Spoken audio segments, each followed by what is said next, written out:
All right, Puma, we've got the last segment we were going to hit on the podcast today. We've got some Miami Dolphins talk. It's a team that is near and dear to your heart. You're wearing it right now on your hat. So let's talk some Miami Dolphins. The first topic we're talking about is a report came out over the weekend from Adam Schefter saying that the Miami Dolphins are sticking with Tua. What's your thoughts on that? I mean, fine by me. I think it is the right move. A lot of people were saying, "Oh, Tom Brady's touring a private school in Miami, so maybe he's going to be the Dolphins' next, quarterback." Here's the thing: one, him and Giselle. Actually, Giselle lives in the Miami area, so maybe they're looking at private schools for their kids. I get it. Like they split, but at the end of the day, like he's going to want to know what school his kids are going to. And two, just with how bad the optics were from the tampering case that the Dolphins were involved in last offseason, I don't think really the Dolphins and Stephen Ross really want to go back to that hellscape that was trying to get Tom Brady to be the quarterback of the Miami Dolphins. And honestly, Jay, I think we've seen enough evidence at this point in the season that when Tua's on the field, like he is, a dynamic enough quarterback to get this offense going, and he fits the Mike McDaniel offense, perfectly fine with Waddle and Tyreek Hill. But it's just going to come down to the health of Tua Tagovailoa, and we're getting up to the end of his rookie contract, and there's a lot of questions on the table of, are they going to do a long-term extension? Are they going to pick up the 50-year option? And quite frankly, if they don't pick up the 50-year option like the Giants did with Daniel Jones this season, I'm not going to blink an eye because of the concussions that he's had this season. But in the grand scheme of things, if they don't pick up the 50-year option, they make Tua essentially prove it, like Daniel Jones had to do this year. They could franchise tag him, and right now the franchise tag for quarterback is a tick under $34 million. So, like, let's say he does have a good year, he plays the whole season, and it comes contract time.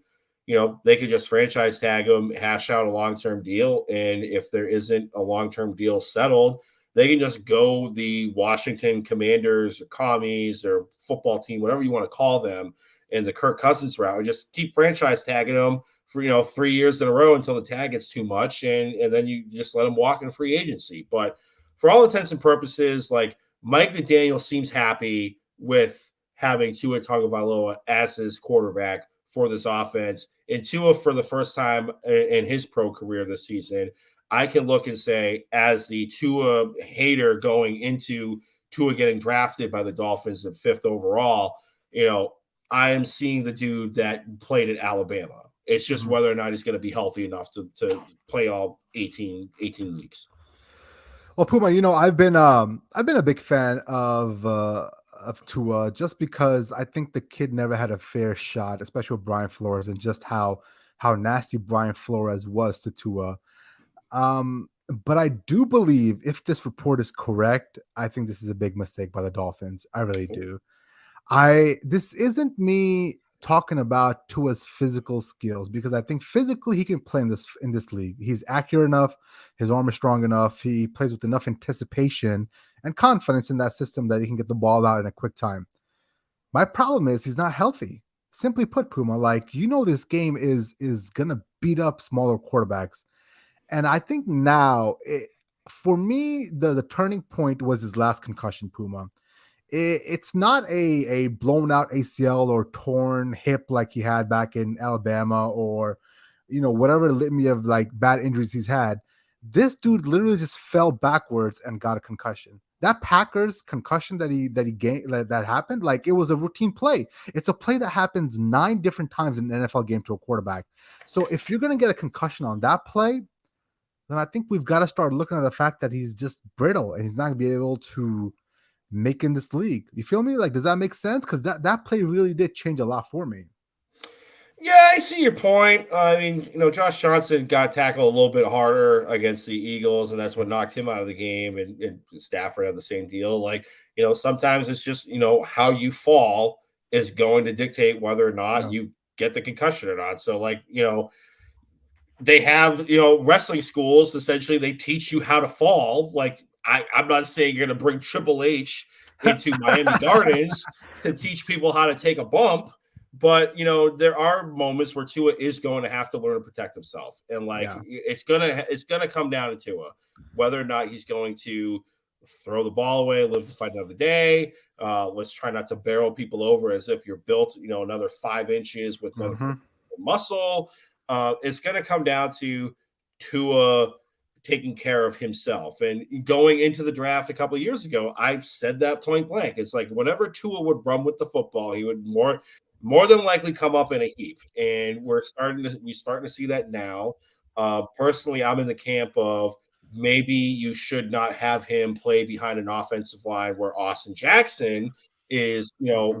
drafted to be the blindside guy for Tua Tagovailoa, and my nickname for Austin Jackson is the human turnstile. So Yeah. you should shore up the offensive line a little bit. But no, like you have a point. I get it, but Yeah. it's going to come down to whether or not Tua is willing to protect himself. Well, let's play fantasy land here for a second. Let's pretend that the Miami Dolphins are out on Tua this offseason.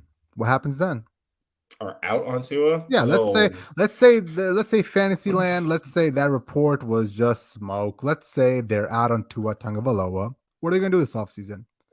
All right, all right. wait for Jimmy Derek. Garoppolo. Wait for Derek Carr to get released, and then they can sign him for pennies on the dollar. Why don't you go with Jimmy Garoppolo over Derek Carr? He ran that system with Mike McDaniel's in San Francisco. He did, but like the Dolphins have like really no draft capital in the first couple of rounds because of the tampering situation.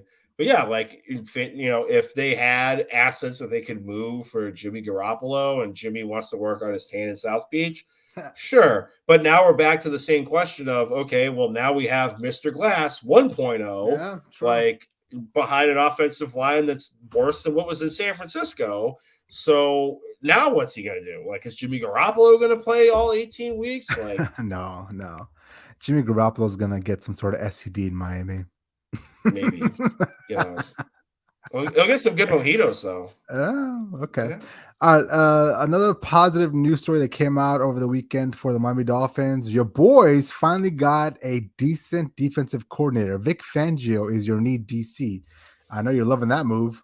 Yeah, I love it. I love it, and I can't wait to see what's going to happen with this defense and how it's going to get revamped. And a lot of Fangio stuff is predicated on secondary play with the cornerbacks and whatnot. So whether or not we're going to move off of Xavier Howard because of the contract situation, or we're going to get young and get some people in the draft, or maybe get some guys in free agency. But either way, I fully expect this secondary for the Miami Dolphins to make a massive improvement over what they were this year. And quite frankly, that's not going to be that hard of a proposition because they were god awful at times, and they were at the bottom of the league in turnovers or generating turnovers. But you have Vic Fangio with Bradley Chubb, who he's had history with back from the Bronco days, and Mhm. Christian Wilkins and Jalen Phillips. Like I'm excited to see what this pass rush looks like, but specifically, I can't wait to see what the secondary does. This is a big get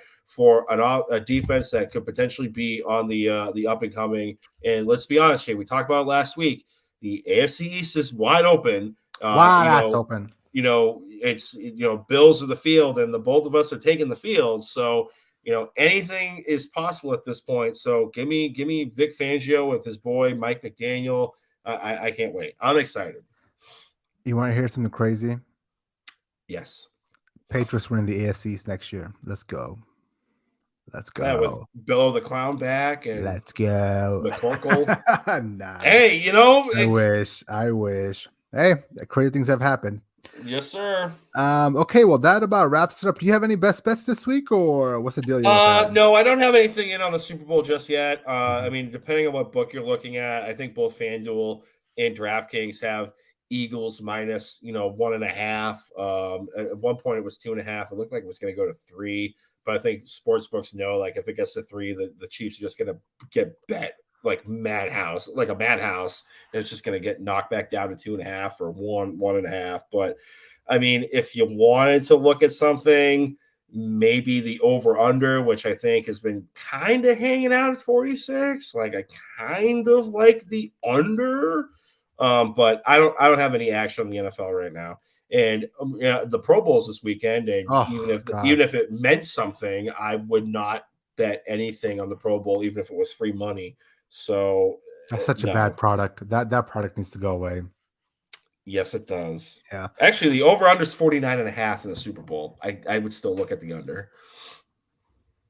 yeah, yeah.